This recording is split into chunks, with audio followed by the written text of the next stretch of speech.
नमस्कार दोस्तों। बारिश तो आप सभी ने देखी होगी। क्योंकि बारिश का मौसम जो चल रहा है। चलो बारिश को छोड़कर कुछ हटके कुछ नया जानते हैं।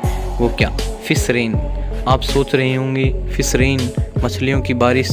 तो हाँ, होता तो कुछ ऐसा ही है, लेकिन आप ये मत सोचने लग जाना मछलियाँ बरसेंगी और हम उनसे नई नई डिश बनाएंगे, टेस्टी डिश बनाएंगे। फिश रेन कैसे होती है दोस्तों? जब आसमान से मछलियाँ बरसती हैं तो उसे ही फिश रेन कहते हैं। बड़ा सिंपल सा वर्ड है, आप इतने क्यों कंफ्यूज हो रहे हैं? चलिए, फिश रेन क्यों होती है दोस्तों? आप सोचो कभी कि आसमान में मछली बनती है, तो ये गलत बात है। ऐसा कुछ नहीं होता है। इसके पीछे की हकीकत हम जानते हैं। आइए कैसे जानेंगे? आइए हम बताएंगे आपको, तो ही तो जानेंगे ना। चलिए, जब कभी भी समुद्र में उच्च दाब व धरातल पर निम्न दाब की स्थितियां बनती है तो क्या होता है?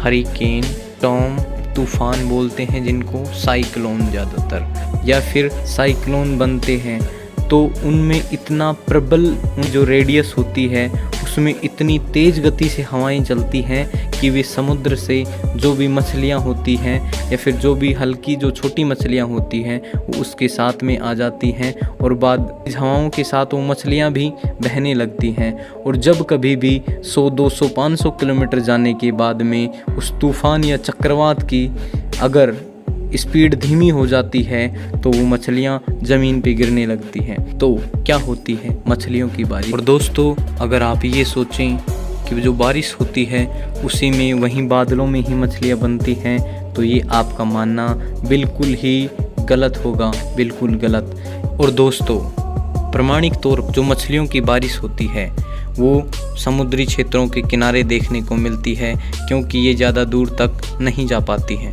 2018 में आंध्र प्रदेश में मछलियों की बारिश देखी गई थी और साथ ही दुबई और काफ़ी जो समुद्र तटीय क्षेत्र हैं वहाँ पर ये घटना काफ़ी बार देखी गई है। दोस्तों, कुछ भी भूलना मगर हमारे चैनल को लाइक एंड सब्सक्राइब करना मत भूलना।